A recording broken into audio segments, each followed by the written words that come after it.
transforming people has been a part of my journey, and I spoke to you all in the last video also that what we can do as homeopaths to see that the remedies that we have given have a long term effect. And one of the basic thing that what we can do is to make these people face their delusion. In a similar context, I had one case. In fact, it was a couple, and this man used to come to me for a long standing gastroesophageal reflux disease, what we commonly call as acid reflux or acidity. He suffered because of the stress that he had after his father's demise. We gave him a constitutional remedy which helped him, and over a period of years he seemed to be symptomatically much better. Then there was his wife who came in at the same time. She had allergic rhinitis. The allergies disappeared. She was perfectly fine. But the constitution which she had, was the typical natrum constitution, the natrum muriaticum, that basic delusion stayed with her. She had a strong sense of an attachment with this husband of hers, and she used to always tell me that this person doesn't pay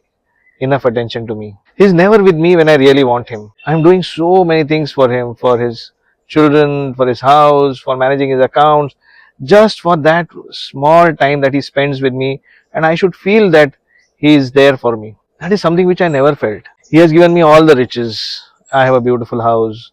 I have all the comfort. But I always identify myself with him. I never married him for what he had, but I married him for him, because I always felt that it is him that that makes me. When he comes and tells me to make something, I make something for him, thinking that it is for me, and we gel so well. But he is completely lost. He is always attached to one of his spiritual teachers, and every Sunday I think that we should be going out together. He is off to his spiritual teacher. I am really starved with this love, care which I should be getting after doing so much for him. And she kept on weeping. This state was predominant even after her chief complaint disappeared. Then I spoke to her husband. The husband was also symptomatically okay. I asked him what is that he seeks when he goes Sundays for his spiritual meet. And he said, sir, that is a place where I feel much secure and at ease. When my father expired, there was no one to support me. There was no one that I could look up to. It was this teacher who kept his hand on my shoulders and said that, son, don't worry.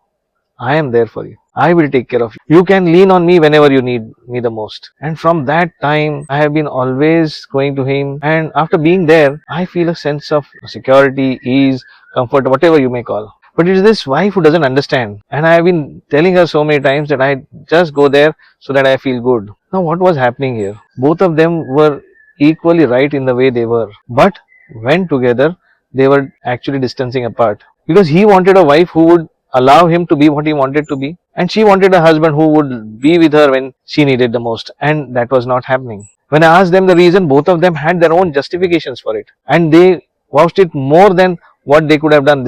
They said this is what we feel is right for us at that moment. I feel justified by being with my teacher, and she felt that I feel justified to having my husband back. This man had received calcarea carb as a constitutional remedy. This woman had received natrum mur as her constitutional remedy. Both these remedies acted very well. They made them completely better symptomatically. But these delusions, that the need for support and her need to be identified with her husband as the only way to exist, stayed with her. And you may feel that should we really get them out of their delusions?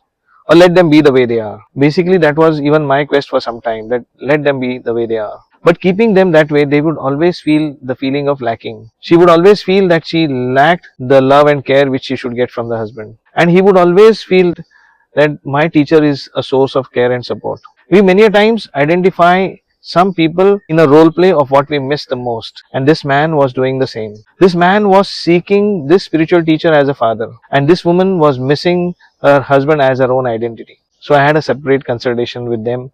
This happened many years ago. And I asked the wife that, would you like to have your husband or a father? She says, why are you asking me this? I said, since your husband lost his father, he seeks the spiritual teacher as a father. So when he goes there, it is not that he is going away from you. He is going there to seek a father which he misses the most. There is one possibility that you can do is try and be a father. You will get him.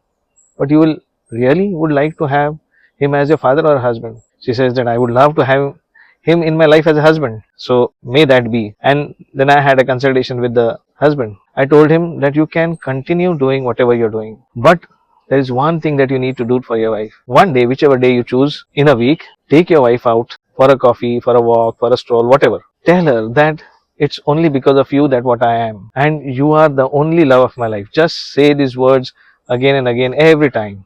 But when you go, you should not be taking anybody, not even your children or anybody else. Just take that walk to a coffee shop, spend time looking at her, and say these words. So she starts feeling that she has her sense of identity with you. When I told the same thing to his wife, that you need to allow him because he seeks a father, she started allowing him and he started doing this duty every week. I met them after a few months. Both of them seemed to be extremely happy and smiling at each other. I happened to see them in the waiting room, who used to sit distance apart. Now they were sitting holding their hands. They had now developed a space for themselves. Of course, the physical symptoms have disappeared, but now they were at ease with their delusion of not having an identity without an husband, and he not having a security without the spiritual teacher. This was equanimity. This has still stuck for now more than 10 years. I don't know if they have really evolved out of this or not. But what has happened to them as they are now at peace with each other? The relationships changed. It did not change only after the remedy.